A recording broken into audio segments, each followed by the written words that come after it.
আগন্তুক 31 ভাদ 17 ছেপ্টেম্বৰ বুধবাৰৰ দিনটো এটা অতিকে গুৰুত্বপূৰ্ণ দিন হ'বলৈ গৈ আছে।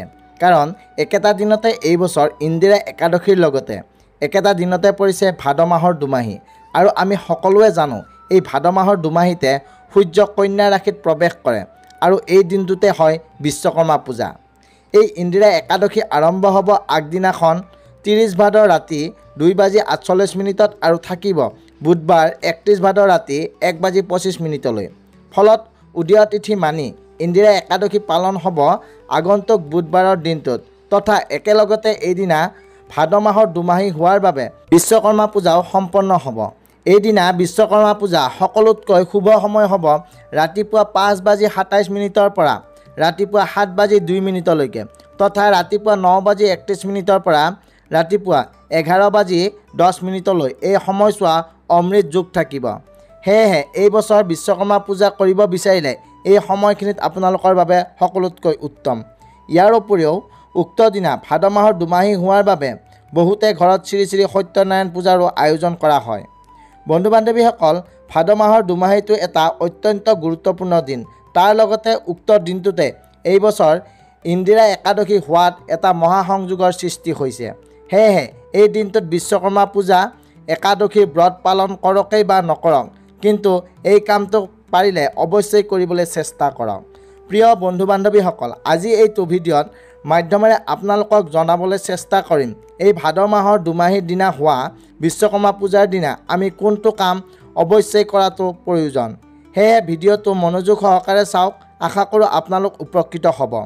নমস্কাৰ বন্ধু বান্ধৱীসকল, NC স্মাৰ্ট টিপছ চেনেলৰ অন্য এটা নতুন ভিডিঅ'লৈ পুনৰবাৰ স্বাগতম জনাইছোঁ।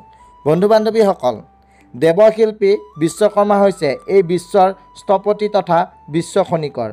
পৌৰাণিক মান্যতা অনুসৰি বিশ্বকৰ্মা হৈছে ব্ৰহ্মাৰ মানস পুত্ৰ, অৰ্থাৎ ব্ৰহ্মাই তেওঁৰ মনৰ পৰা তেওঁক সৃষ্টি কৰিছিলে।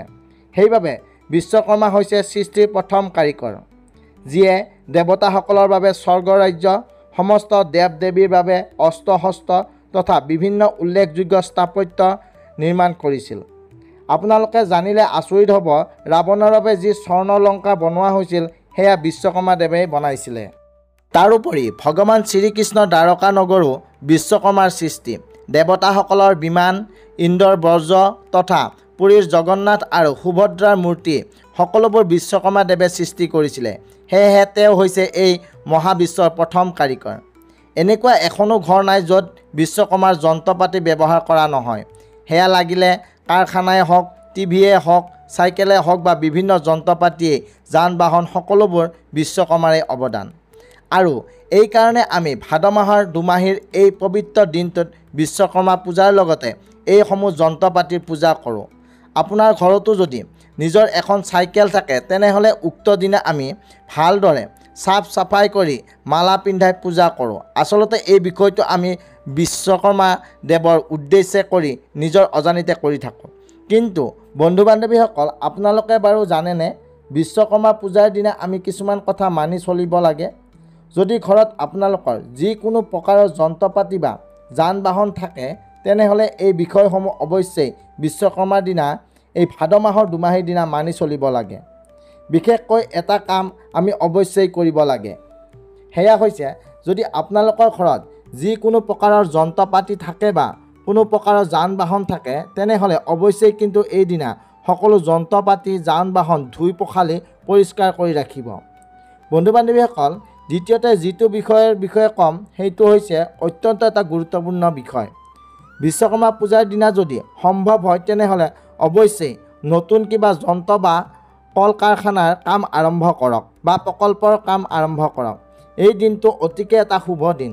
যদি যিকোনো যন্ত্ৰপাতিৰ কাম আপোনালোকে এই দিনটোত আৰম্ভ কৰিব পাৰে তেনেহ'লে সেই কামটো আপুনি যিকোনো প্ৰকাৰে সফল হ'বই হ'ব। দ্বিতীয়তে, সজাই পৰাই ৰখা। আপোনালোকৰ কৰ্মক্ষেত্ৰ, কাৰখানা বা যদি দোকান থাকে তেনেহ'লে এইদিনা ফুল, ৰঙীন কাগজ, লাইট আদিৰে সজাই পৰাই সুন্দৰকৈ ৰাখক। এনেকুৱা কৰিলে বিশ্বকৰ্মা দেৱ অতিকে প্ৰসন্ন হয়। চতুৰ্থতে বন্ধু বান্ধৱীসকল, এই দিনটো কোনো দৰিদ্ৰ অভাৱী মানুহক খাদ্য, বস্ত্ৰ বা অন্যান্য প্ৰয়োজনীয় বস্তু পাৰিলে দান কৰক। এইদিনা পাৰিলে অৱশ্যেই বিশ্বকৰ্মা দেৱৰ পূজা কৰক আৰু তেওঁক আৰতি কৰক। আৰু পূজাৰ পিছত বন্ধু বান্ধৱী আত্মীয় স্বজনৰ লগতে প্ৰতিবেশীসকলক মিঠাই প্ৰদান কৰক। বিশ্বকৰ্মা পূজাৰ দিনা যদি আপুনি শিল্পী বা কাৰিকৰ হয় তেনেহ'লে এই দিনটোত আপুনি আপোনাৰ সৃজনীশীল কামত মনোনিৱেশ কৰাটো অতিকে প্ৰয়োজন। আপোনালোকৰ প্ৰতিষ্ঠানত যদি শ্ৰমিক বা কৰ্মচাৰী থাকে তেনেহ'লে এই দিনা তেওঁলোকক কৃতজ্ঞতা প্ৰকাশ কৰক আৰু তেওঁলোকক সন্মান দিয়ক।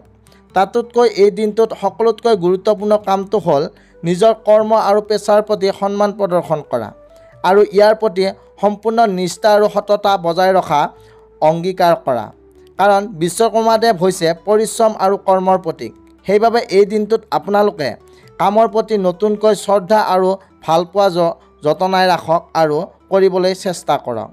এইদিনা আপোনালোকে বিশ্বকৰ্মা পূজা কৰকেই বা নকৰক, তেওঁৰ উদ্দেশ্যে মন্ত্ৰ জপ কৰকে বা নকৰক, কিন্তু আপোনাৰ কৰ্মস্থান তথা যন্ত্ৰ পাতিসমূহক অৱশ্যেই পৰিষ্কাৰ পৰিচ্ছন্ন আৰু সুসজ্জিত কৰি ৰাখিবলৈ চেষ্টা কৰক আৰু আপোনালোকে কামৰ প্ৰতি সম্পূৰ্ণ নিষ্ঠা আৰু সততাৰে আগুৱাই যোৱাৰ সংকল্পবদ্ধ হওক। দেখিব বিশ্বকৰ্মা দেৱৰ আশীৰ্বাদত আপোনালোকে সেই কাম সফল হ'বই হ'ব। বন্ধু বান্ধৱীসকল, বিশ্বকৰ্মা পূজাৰ দিনা কিছুমান কাম কৰিব নালাগে বুলি কোৱা হয়। এই দিনটোত এইবোৰ কাম একেবাৰে কৰাটো উচিত নহয় আৰু এনেকুৱা কিছুমান খাদ্য আছে যিবোৰ বিশ্বকৰ্মা পূজাৰ দিনা একেবাৰে খোৱাটো উচিত নহয়। সৰ্বপ্ৰথমে যিটো বিষয়ে ক'বলৈ ওলাইছোঁ সেয়া হৈছে এই দিনটোত যিহেতু যন্ত্ৰ পাতিৰ পূজা কৰা হয় সেইবাবে যন্ত্ৰ পাতিসমূহক বিশ্বকৰ্মা পূজাৰ দিনা বিশ্ৰাম দিয়াটো অতিকে প্ৰয়োজন। দ্বিতীয়তে, এই দিনটোত কোনো প্ৰাণী হত্যা কৰা বা কোনো হিংসামূলক কামত জড়িত হোৱাটো একেবাৰে উচিত নহয়। তৃতীয়তে, পূজাৰ প্ৰতিষ্ঠা বজাই ৰাখিবলৈ এই দিনটোত মাছ মাংস কণী অন্যান্য যিকোনো আমিষ খাদ্য খোৱাৰ পৰা বিৰত থাকিব লাগে। লগতে যিকোনো নিচাজাতীয় দ্ৰব্যৰ পৰা দূৰত থকাটো অতিকে প্ৰয়োজন।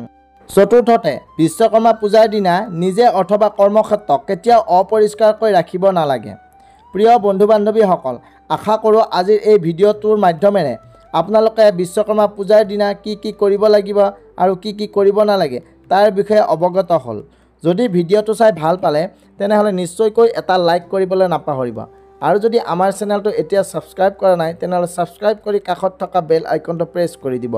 লগতে কমেণ্ট বক্সত ভক্তি সহকাৰে জয় বাবা বিশ্বকৰ্মা বুলি লিখিবলৈ একেবাৰে নাপাহৰিব।